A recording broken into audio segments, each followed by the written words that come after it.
Gobernador, muy buenas tardes a todo su equipo de trabajo de la gobernación, a los compañeros y compañeras campesinos de esta región, a la gente de la Agencia Nacional de Tierras, a los hombres y mujeres campesinos. Yo me siento muy contento de estar aquí en Casanare.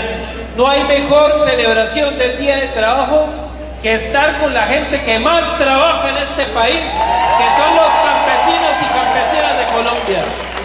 Quiero darle todo nuestro reconocimiento profundo en este inmenso día. Un día importante de conmemoración también. Un día importante en el que tenemos que recordar lo que ha significado las jornadas laborales agrarias también. La oportunidad misma del campesino de trabajar y de sudar por su pan, con dignidad y con justicia, incluso en un país que le ha negado hasta el legítimo derecho de tener la tierra. Esa es una realidad concreta que tenemos que comenzar a saldar y a superar. Y en eso, gobernador, cuenta con el gobierno nacional, cuenta con la Agencia Nacional de Tierras. La disposición y la orden que hemos tenido es recuperar la tierra de la nación y ponerla a disposición y en manos de campesinos y campesinas. Y quiero decirlo porque cuando llegamos al gobierno, gobernador y queridos compañeros y compañeras, todo el mundo salió con el cuento que este gobierno iba a expropiar. Y que entonces que iba a expropiar y que iba a sacar adelante las tierras y que las iba a agarrar a la brava. Y oh sorpresa, que lo que nos hemos encontrado es que el verdadero expropiado era el Estado colombiano. Las tierras del Estado, las tierras de la SAE, las tierras del Fondo de Reparación, las tierras incluso baldías de la nación, en manos de unos pequeños particulares que jamás le retribuyeron al Estado lo que significaban esas tierras a lo largo y ancho del país. No existe una sola finca de la Sociedad de Activos Especiales que haya pagado un arriendo digno. No existe una sola finca del Fondo de Reparación que se haya monetizado para reparar una víctima. Y mientras tanto, gobernador, hombres y mujeres víctimas del paramilitarismo y víctimas en general de la violencia, muriendo de viejos y de pobres, mientras los bienes que entregaron los actores armados estaban indebidamente ocupados por particulares. Esa es la realidad que nos hemos encontrado hoy. Esa es la realidad que nos hemos encontrado en Casanare. Esa es la realidad que nos hemos encontrado en la Orinoquia, en la costa Caribe, en Córdoba. La tierra que entregaron en su momento actores criminales para reparar a sus víctimas, las tenían nuevas estructuras criminales a su servicio. La tenían nuevos testaferros a su servicio. Y entonces el despojado no era la propiedad privada, el despojado era el Estado colombiano. El Estado colombiano que no tenía ni administración ni libertad de administrar sus tierras de la nación. Hoy hemos hecho una cruzada. Hemos recuperado alrededor de 763.000 hectáreas. Hemos avanzado sustancialmente en la entrega de 310.000 hectáreas en el país. Hemos avanzado, gobernador, en este departamento en 9.000 hectáreas hasta el son de hoy. Y sabemos que no es suficiente. Sabemos que la aspiración colectiva a tener el legítimo derecho de la tierra es mucho más fuerte que esa cifra. Pero también sabemos de forma clara que este camino por la reforma agraria empieza y no lo va a detener nadie. No podemos detener la aspiración colectiva de redistribuir la tierra. No podemos detener la aspiración colectiva de trabajar honradamente sobre el piso y sobre el pan de nuestra familia y de nuestra dignidad. Hoy, de forma clara y concreta, también tenemos que decirlo. Estamos convencidos de que tenemos que fortalecer la presencia activa de la Agencia Nacional de Tierras en Casanare. Absolutamente convencidos que tenemos que fortalecer nuestros planes de trabajo, que tenemos que fortalecer incluso la formalización, porque la tierra que realmente tiene el campesinado la tiene sin títulos. Y la inmensa cantidad de campesinos víctimas tampoco tienen tierra. Entonces tenemos dos hojas de ruta claras y concretas. Una en la formalización, en la que llevamos alrededor de 30.000 hectáreas, pero vuelvo e insisto, gobernador, sigue siendo insuficiente para ratificar nuestro compromiso con el campo casanareño. Tenemos que avanzar más. En Paz de Ariporo, por ejemplo, operaciones como las que venimos haciendo de barrido, finca a finca, un equipo profesional. Antes le tocaba al campesino venirse a Yopal con una carpeta debajo del brazo, mirando a ver quién le podía recibir los papeles para tener el título. Y ni siquiera en Yopal, porque no existía oficina en Yopal, le tocaba irse a Villavicencio a radicar una carpeta si quería el título de propiedad. El esquema que ha trabajado hoy la Agencia Nacional de Tierras, ¿qué significa? Un cuerpo de profesionales que se va finca tras finca a medirle la finca al campesino y a censarlo para que en al menos entre 4 y 6 meses pueda tener el título de propiedad.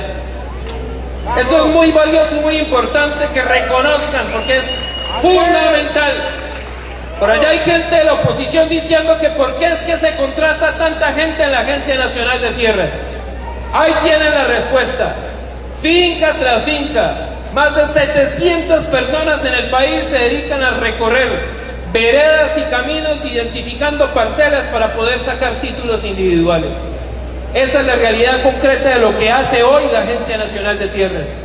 Pero además aquí tenemos sabanas comunales en toda la región, particularmente en la llanura inundable, y tenemos que hacer un esfuerzo por reglamentarlas y deslindarlas, porque son bienes colectivos que, a pesar de que no podemos entregar el título de propiedad, sí tenemos que asegurar que su usufructo, su uso y su manejo esté en manos campesinas. Ese es el elemento central también en muchas partes de Casanare que nos permiten tener acceso a la tierra. Pero también hay un componente fundamental, y es que la reforma agraria no es repartir simplemente la tierra, es mejorar los servicios básicos esenciales del campo. Y aquí, gobernador, sí que tenemos un obstáculo. La inmensa cantidad de escuelas, veredales, de acueductos comunitarios, de puestos de salud rurales no tienen título de propiedad. Y como no tienen título de propiedad, no se les puede invertir un peso del presupuesto público. Tenemos entonces que la Agencia Nacional de Tierras, y ojalá articulados profundamente con la gobernación, ir a medir esas escuelas, ir a medir esos hospitales, ir a medir esos pequeños salones comunitarios, para que por fin puedan ser sujetos de inversión pública, para que por fin podamos meterle plata a la ruralidad colombiana. Y aquí yo quiero precisar un elemento que es esencial, porque aquí el compromiso es de la agencia y del gobierno, compromiso de coordinar también de la gobernación. Identificamos en usted, querido gobernador, un aliado estratégico para impulsar la reforma agraria en su territorio. Pero también el compromiso de organizaciones de campesinos y campesinas, de hacer el mejor uso posible, de ser beneficiarios de la tierra. A los queridos compañeros de Corinto quiero decirles con absoluta tranquilidad, ojo con esto, con absoluta tranquilidad, la agencia va a defender que esas fincas y que esas tierras se entreguen en manos campesinas. Pero así como lo vamos a defender, ni en Corinto, ni en ninguna finca de la reforma agraria vamos a tener que alcahuetear que dirigentes comunales estén arrendando las tierras que les entregan a la gente. No nos desquitamos con sus afiliados, pero vamos a tener que clarificar qué pasó con el cuadro de dirigentes que alquilan y alquilan la tierra que les entrega la agencia y que ni siquiera deja entrar a los campesinos. Ese es un elemento central que tenemos que identificar y que tenemos que clarificar. La agencia no está desalojando mafiosos y traquetos para hacerle negocio a líderes particulares. Y por eso aquí, queridos compañeros, viene el inspector de tierras, porque aquí hay que decir las cosas con claridad y con certeza, que las investigaciones que se hagan, pero el que menos tiene que pagar los platos rotos aquí son los campesinos. Si hay un dirigente, si hay alguien que realmente cometió alguna irregularidad, pues que ese dirigente asuma la responsabilidad de un paso al costado, pero no nos vamos a tirar la gente. Ese es el elemento central. Y bajo esa consideración, vamos a aplicarlo en todas las fincas de la reforma agraria, porque no es un asunto de Corinto, a veces pasa en varias fincas, que entonces el señor presidente se creyó el propietario y no deja entrar a sus afiliados y no pagan cuotas y no los dejan trabajar. Eso no es la reforma agraria, compañeros y compañeras. Esto tiene que tener un manejo democrático y transparente. Y alrededor de eso es que tenemos que organizarnos mucho mejor y tenemos que hacer las cosas al derecho. Yo mismo voy a ir a Corinto a revisar esa condición. Pero en ese elemento también hay que decirlo. El enorme esfuerzo que hacemos como Estado es por una simple razón.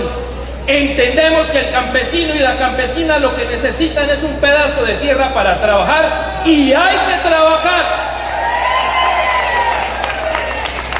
Por eso la auditoría, finca a finca, y por eso le he pedido al doctor Santoyo, que se encuentra aquí presente. Santoyo, si quiere levante la mano, porque quiero que usted lo plantee abiertamente.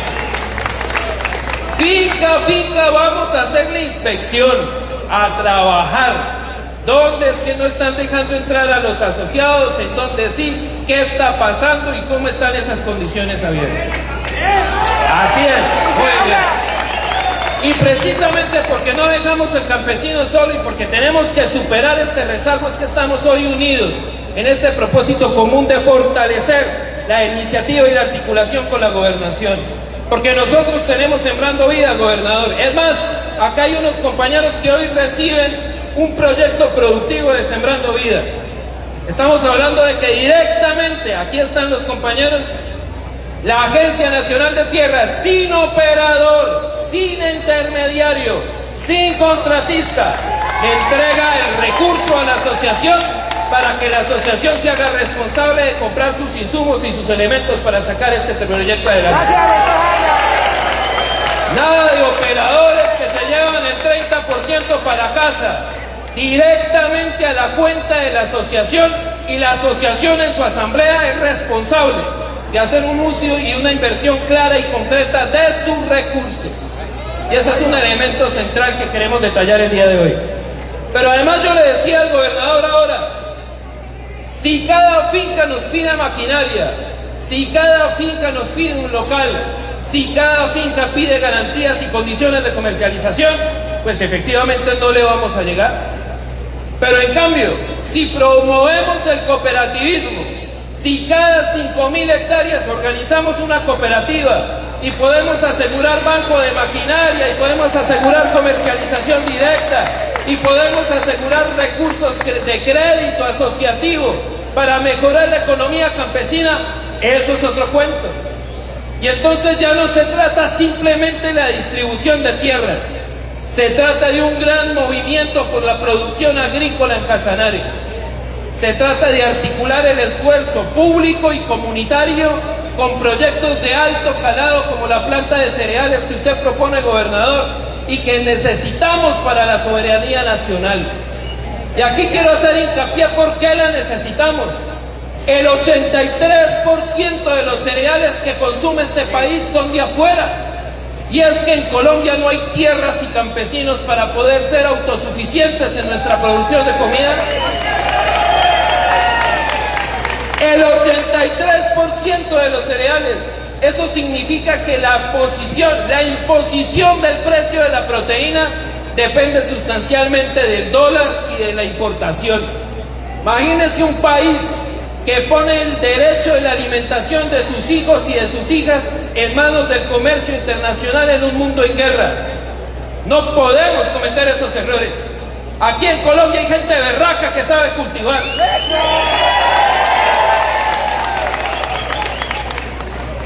En ese sentido y con ese propósito, hoy ratificamos inmensamente el compromiso con la reforma agraria. Quiero llevarme con humildad este profundo homenaje de la gobernación de Casanare y del pueblo casanareño como una valía del compromiso irreductible a que profundicemos la reforma agraria en este territorio. Pero quiero que entendamos que este compromiso es un pacto entre el gobierno que defiende al campesino y pacto entre el campesinado que se organiza que no se deja corromper y que trabaja unido con el gobierno para reclamar sus derechos. Ahí tenemos que estar juntos. Y les voy a decir por qué tenemos que estar juntos para terminar. Tenemos dos condiciones muy claras y muy concretas. Hemos hecho mucho, pero pudimos haber hecho mucho más si no fuera por los obstáculos misionales de la reforma agraria. Hay dos fuentes de acceso a la tierra: o recuperamos bienes baldíos o compramos tierra privada. Y en ese sentido vamos a recuperar bienes baldíos como los que tiene un senador aquí del Centro Democrático. Y hacemos el proceso y averiguamos el proceso. ¡Oh, sorpresa! Nos toca ir a justicia agraria, a un juzgado municipal para que le inicien el proceso, porque son esos mismos congresistas los que tienen engavetada la jurisdicción agraria en este país. Entonces, ¿vamos a recuperar baldíos? No nos dejan porque no aprueban la jurisdicción agraria. Y entonces vamos a comprar más tierra. Nos recortan el presupuesto por no aprobar la ley de financiamiento. Pero entonces vamos a recuperar los bienes de la SAE. Ese mismo partido demanda el decreto de la entrega de tierras de la Sociedad de Activos Especiales a campesinos. Pero entonces nos vamos al fondo de reparación, inmediatamente vuelven y demandan el decreto para que nosotros tengamos toda suerte de obstáculos para poder entregarle tierra a la gente. Y entonces en ese sentido, ¿qué nos queda? O profundizamos y avanzamos, pero que esto no tenga reversa jamás. Que el campesino y campesina de este país, que el campesino y campesina de este departamento tenga la convicción profunda en su corazón de que esto no tiene reversa, de que su dignidad no tiene precio y que hay una historia de justicia social por construir en el campo colombiano. Un gran abrazo a todos y todas y que viva la reforma agraria.